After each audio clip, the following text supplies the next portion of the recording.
What's up, my fellow losers? Tevin here, back again for the Loser Lounge to bring you guys part 2 of Let's Play Cuphead Don't Deal with the Devil. In the last episode, we started our adventure with Cuphead and friends. Well, really just Cuphead, because I don't have friends that's able to really play this with me, since I don't have any that live out here with me in Louisiana. So now we're taking on Hildeberg, like I said we do in the last video, in the airplane levels.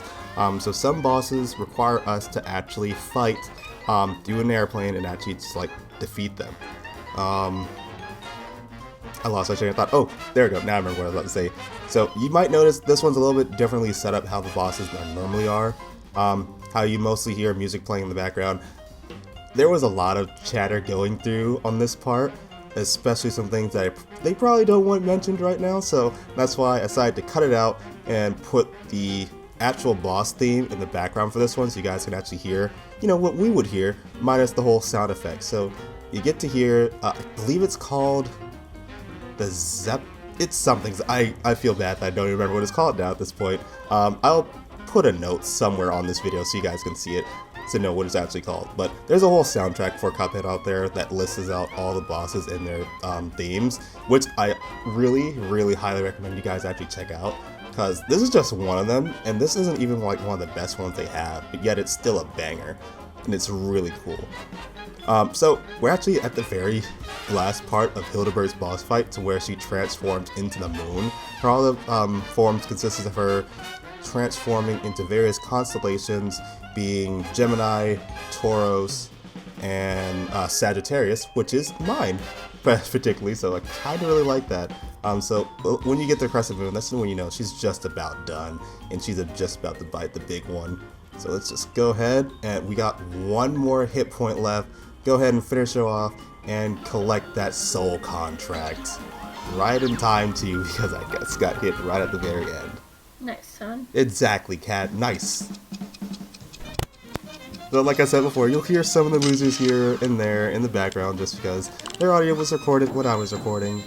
And what did I get on this? A B? B minus? Not too bad. There are, like I mentioned before, the run and gun things where you're able to get a P for the pacifist run by not firing a single shot. You are able to get, Hi, Justin. I believe an S rank on this too. I think in order to get that, you have to play it on expert, and not get hit a single time, parry 3 times, and do 5 or 6 super shots. I believe it's 6. Can't remember at the end. I'm definitely not doing that. I don't have the patience to do that. But if you are able to get an A rank on all the boss fights and the run and guns, you will get a special filter from a character we'll meet down the line in Inkwell Isle Parts 3. Inkwell Isle 3. I don't know why I keep saying part. Like, that's how they're actually called. Anyway, here's another run and gun level. This one was really, I don't want to say it was that difficult. It's really difficult if you're trying to get all the coins. And Hash and I both struggled in this one for a little while, but we eventually got it down, and eventually figured out what we had to do.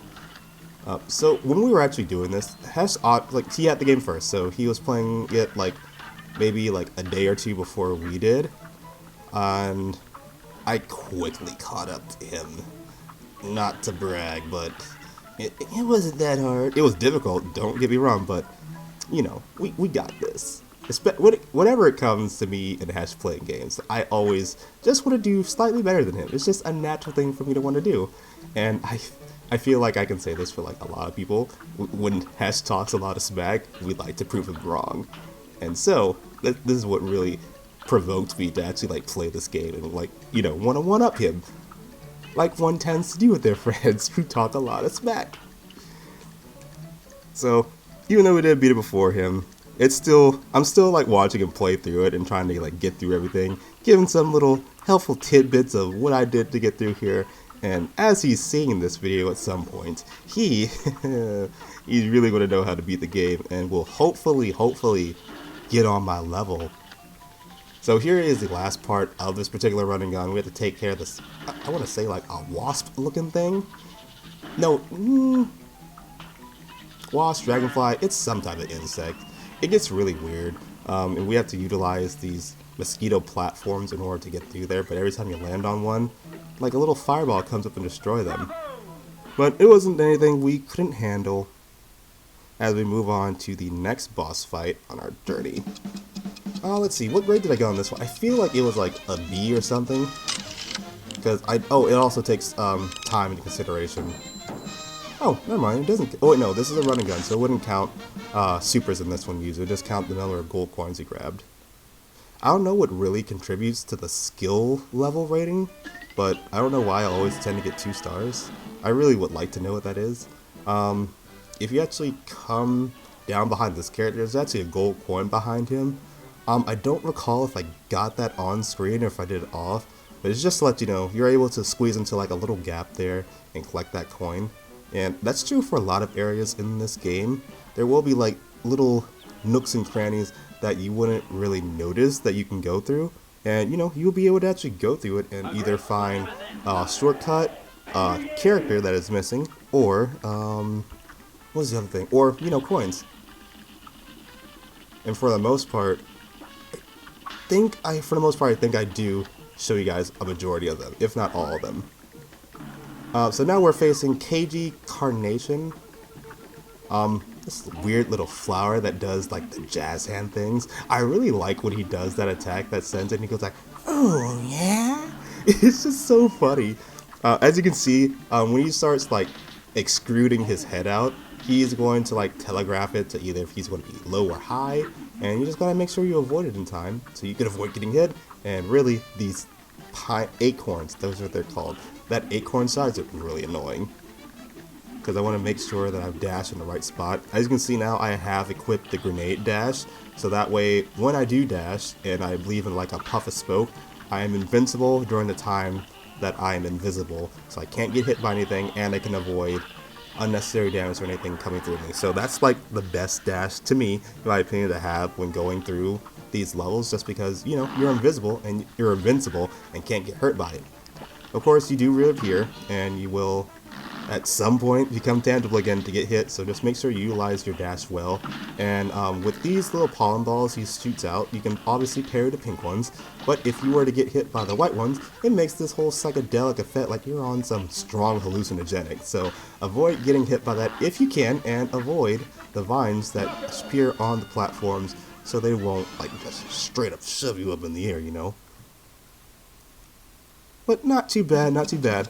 I may make this game look easy, just because, I show you guys the good attempts, but really, well, not in Inkwell, like Isle 1, but in 2 and forward, I can literally spend either 30 minutes to an hour on every one of these bosses just to learn their pattern and avoid getting hit, so I can actually deal enough damage to kill them. So they're not all easy. Some are easier than others, honestly, but they actually can be really difficult, if not all of them are. They have their own little unique quirks that make them harder and whatnot. So further on down here, in this game there are 3 mausoleums in which you go through to to collect supers, so you can actually utilize your full super meter and do a special move. But you can only get this by going into the mausoleum, and instead of fighting ghosts traditionally, you have to parry them because they're all going to be pink ghosts. So with this, we want to parry all the ghosts and protect the giant chalice vase looking thing that's in the center screen. So of course, we said before, press A and A again to actually parry on the pink object when you get there. There is an achievement by doing a parry 4 times in a row without touching the ground. That achievement is easily done on Mausoleum, I believe 3, because at that point they have like waves of ghosts coming in like almost in quick succession, and it's a bit easier to actually get it on there, unless you try to like, you can probably get it on 2 or 1 if you, well, probably not 1, if you like let the ghosts kind of get really close by and then just go crazy and parry literally like everything there. But you need to be relatively close so you can actually like reach them with your parry.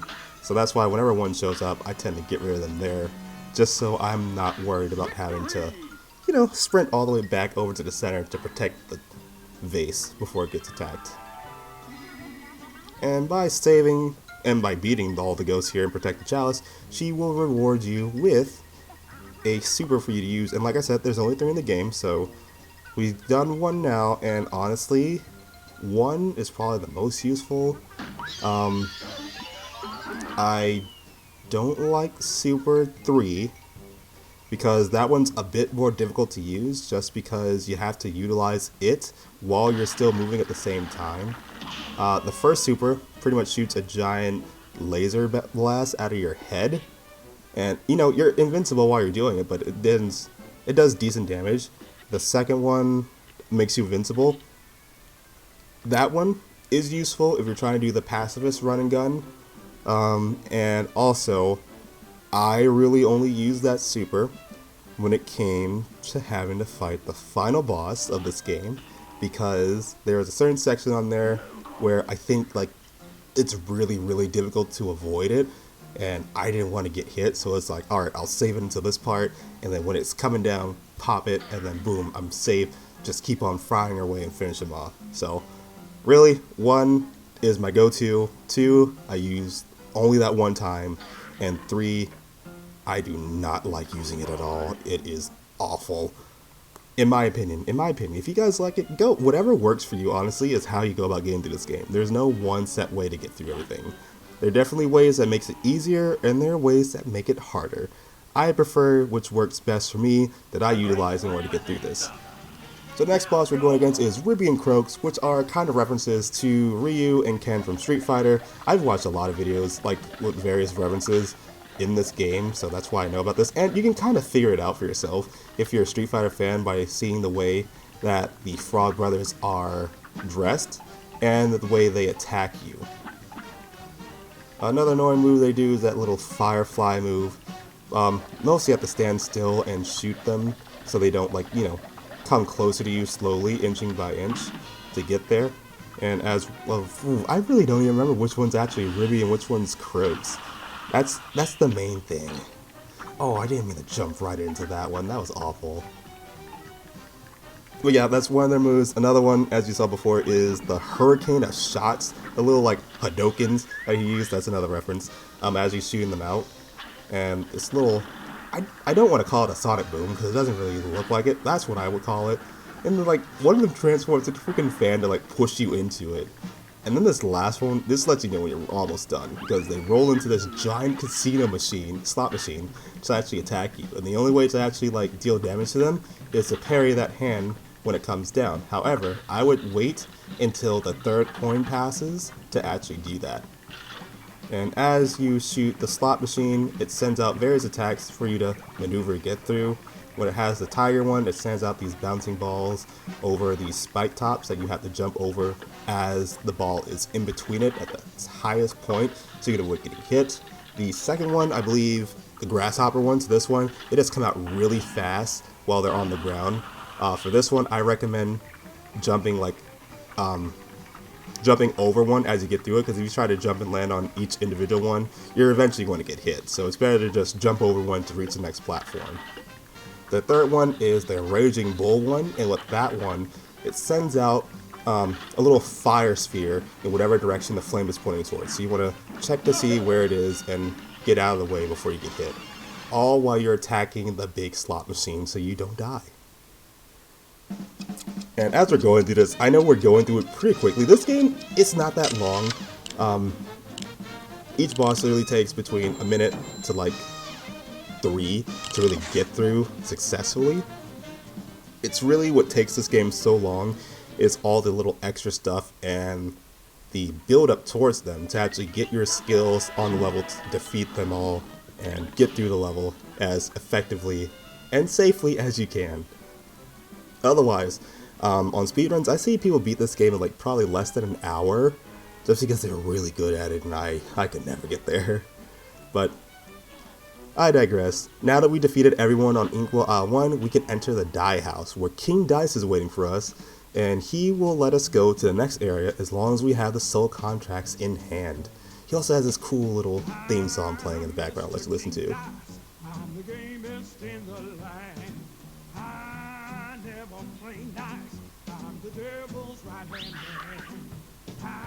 So yeah, you can only hear this theme once whenever he's in here. Afterwards, it doesn't play again. Guys, hang on! Thank the stars I caught up with you. I believe I found a way out of this mess you're in. Hot dog, you have? Your strength is growing. You'll soon be a match for that no-good King Dice, and maybe even the devil himself. Golly, do you really think? I do, but you'll never get close to the devil unless you already have those soul contracts in hand. Only then will you get a chance to turn the tables on that fiend, so when the time comes, do the right thing. Alright, Elder Kettle. We'll keep that in mind. Anyway guys, that is going to be it for today's video. Thanks you for watching this episode of Let's Play Cuphead, and in the next one, we will start off on Inkwell Isle 2. So until then, my fellow losers, take care.